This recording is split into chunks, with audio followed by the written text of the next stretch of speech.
It's a question that scientists and film critics alike have been trying to answer for centuries.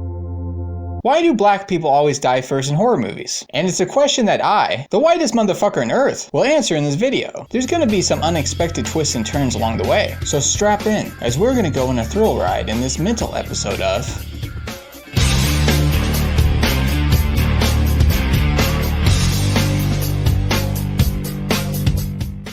So before discussing why black folks are always being killed first in horror movies, let's quickly discuss the history of horror movies, and black actors in them. The very first horror movie was made in 1896 by pioneer French silent filmmaker Georges Méliès, and was a 3-minute film titled Le Manoir du Diable, which when translated to English, makes for one of the most badass horror movie titles I've ever heard, The House of the Devil. And despite having this creepy ass name, The House of the Devil was designed to make people laugh rather than scare them, and it's only considered the first horror movie as it was the first to feature the devil and other supernatural spirits. Although they would go on to evolve over the years, there was one thing about horror movies that seemed to remain the same. Black actors were never in the leading role, either as heroes or villains. And it doesn't end there, because not only were black actors never made the lead, but they were consistently casted in minor incidental roles, to give audiences the illusion that the cast was more diverse and inclusive than it actually was, which is a little something called tokenism. These minor incidental roles would include comedic relief characters who got scared easily and in general were really stupid, magical characters whose sole purpose in the movie was to guide the white protagonist, which Spike Lee famously labeled the magical Negro, characters who would sacrifice themselves to save the white protagonist, aka the sacrificial Negro, and the caring best friend, featured in the movie solely to ask the white protagonist if they're okay. Are you okay? Yeah.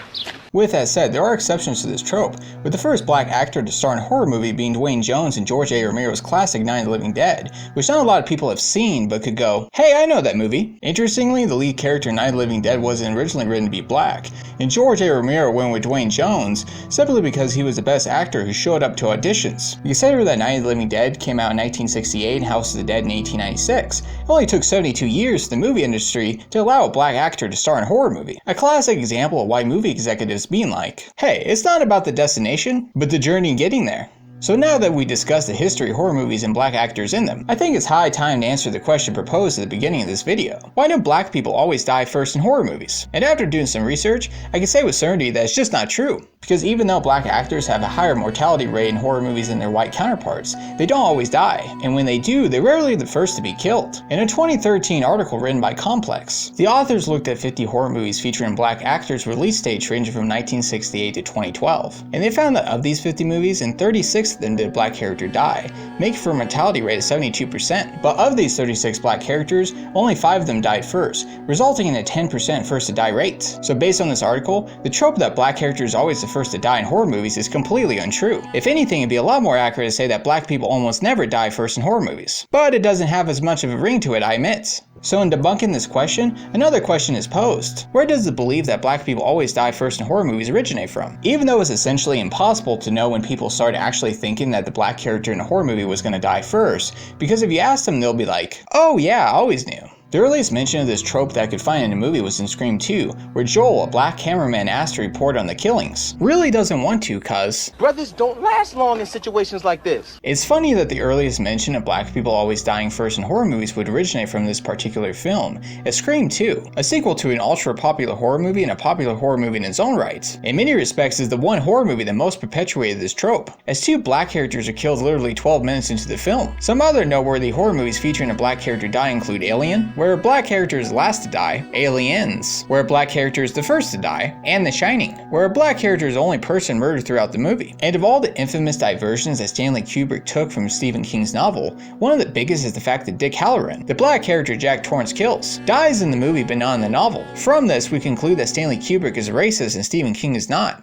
So even though the trope that black people always die first in horror movies isn't true, there's still some merit to it, as black characters in horror movies die at a higher rate than their white counterparts. Although it's almost impossible to know the mortality rate of characters relative to their race across 1,000 horror movies that have ever been released, it's safe to say that the mortality rate of black characters in horror movies is higher than white characters. How much higher is uncertain, but higher? You bet your sweet bippy! This is a result of two trends in the history of horror movies. The first being that other than rare exceptions like Night of the Living Dead, black characters almost never star in horror movies, and the second being the fact that main characters in horror movies almost never die. A horror movie trope perhaps even more popular than black people always die first is The Last Girl, where a female protagonist who's almost always white is the last one standing, as this is an easy way to set up unnecessary sequels, which is something that the horror genre isn't guilty of doing whatsoever. And just like with black actors always dying first and never star in horror movies, there are exceptions to The Last Girl, most notably that in some horror movies, such as The Blair Witch Project, Cloverfield, and Cabin in the Woods, everyone just straight up dies. Coincidentally, another horror movie where everyone dies is Night of the Living Dead, is Dwayne Jones' character Ben gets killed at the end of the movie.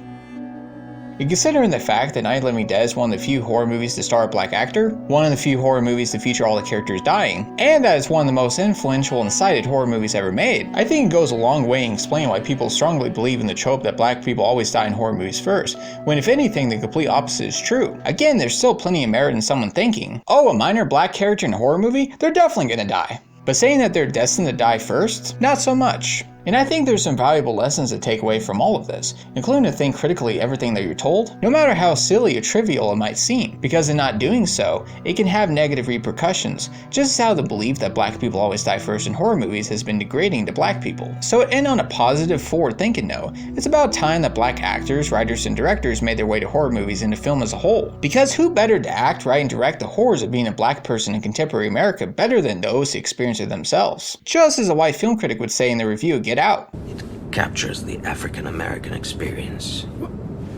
He's out of line, but he's right.